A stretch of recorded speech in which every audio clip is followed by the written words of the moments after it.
What will you do if you are so good at your job and instead of a promotion you get a mystery box?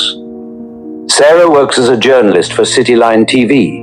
Every evening she sits under bright lights to talk about the stories of the day.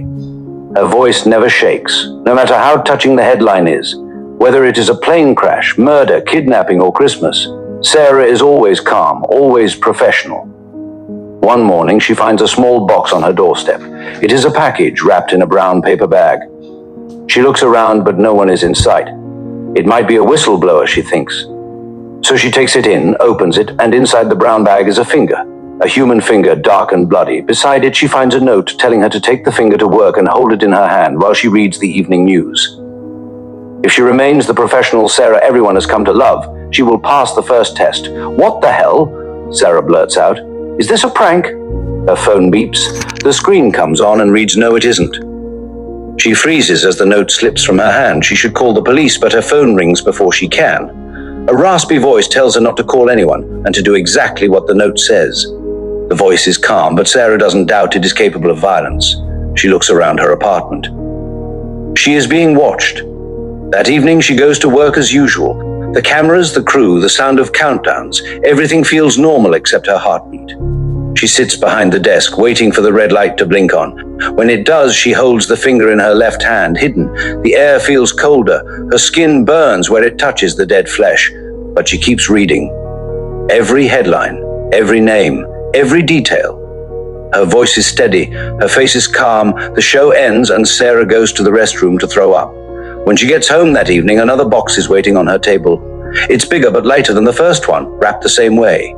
Inside this one are 2 human eyeballs with a folded note lying beside them. It says she should place the eyeballs in her shoes before going on air. If she completes the task and stays composed, she passes the second test. Sarah feels her stomach turn. Her heart pounds so fast it feels like her ribs will crack. This time she decides she's not doing it. She can't. She drives to work with the box beside her but never opens it again. When she gets to the office, she takes it to the restroom, lifts the lid of the toilet, and drops the eyeballs in. She breathes hard, wipes her face, and tells herself it's over.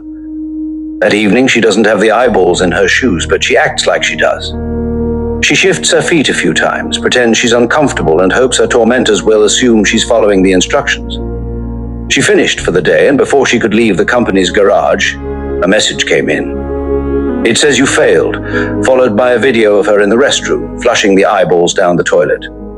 Someone had been recording her the whole time. She is frozen until another message appears. It says, go home and don't move the body. When she gets home, she hears a faint sound coming from her bedroom. She walks slowly toward the door, pushes it open and freezes. There's a man lying on her bed. His skin is pale. Bandages cover his eyes. His chest rises and falls slowly. He's alive. Barely. The phone rings again. The same calm voice speaks. It tells her that if she calls the police, they'll send this video to every news outlet in the country. They'll also make sure the body is found in her apartment. The voice tells her to leave the body where it is, lock the door and wait. She obeys and sleeps in the living room. The next morning, she calls in sick at the station and doesn't leave the apartment all day. That evening, 2 muscular men in black masks came to her house and headed straight to her room without directions, like they had been in the house before. Then she hears the sound of a handsaw going off in the background. A few minutes later, they came out carrying huge plastic bags Sarah assumed were filled with body parts. When she gets to her room, her sheets are changed and everything looks normal except that another package is on her bed. She opens it, praying it's nothing. But inside is a human head, the one that once belonged to the body she saw last night. Her hands tremble as she picks up the note. It tells her to unwrap the head, place it inside her office drawer, and go on with her work. She must not touch it or return to the drawer until the day is over. Sarah wants to scream. She wants to run. But she knows these people are dangerous. She takes the head to work, hides it under her coat, and walks straight to her desk. Her hands shake as she unwraps it and places it gently inside the drawer. The air smells faintly of decay. She closes the drawer, locks it, and leaves it there. All day she can't focus. Every sound in the office makes her flinch. Every time someone walks past, she thinks they'll smell it, see it, or open the drawer by accident. She finishes her reports, pretending to be fine, but her heartbeat never slows. When the day ends, she leaves the studio to her office to check the drawer. Before she can, 2 security guards step in and ask her to come with them. She freezes. They lead her through the elevator to the topmost floor, then down a long hallway to a dark conference room. Inside are a group of men and women. They sit around a table, calm and waiting. She recognizes the CEO, who smiles and tells her to sit. Then he thanks her for her dedication. He tells her that she passed the final test. Sarah doesn't understand.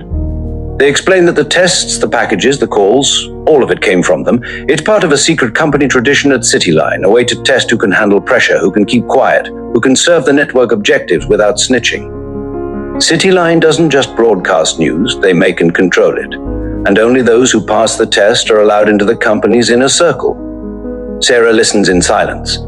They talk about her performance like it's an achievement. They say her calmness under pressure makes her perfect for higher roles. They welcome her into the network. She doesn't speak. She can't. She keeps hearing one question in her head. Whose body parts were those? That night, she drives home in silence. The apartment is cold. The man on the bed is gone. The sheets are clean. She sits in front of her TV, watching herself on the screen. The same calm face that millions trust. Her voice is steady, her smile flawless. But now she knows what lies behind it all. She wonders if she's safe, or if safety is just another illusion the company created for her. And as her face fills the screen, she realizes that this was never about getting a promotion. They wanted her for their evil schemes and decided to manufacture a crime for her. They have a video of her bringing a human head to her office. They also probably buried the dead man in her backyard. This was blackmail, and now she is theirs forever.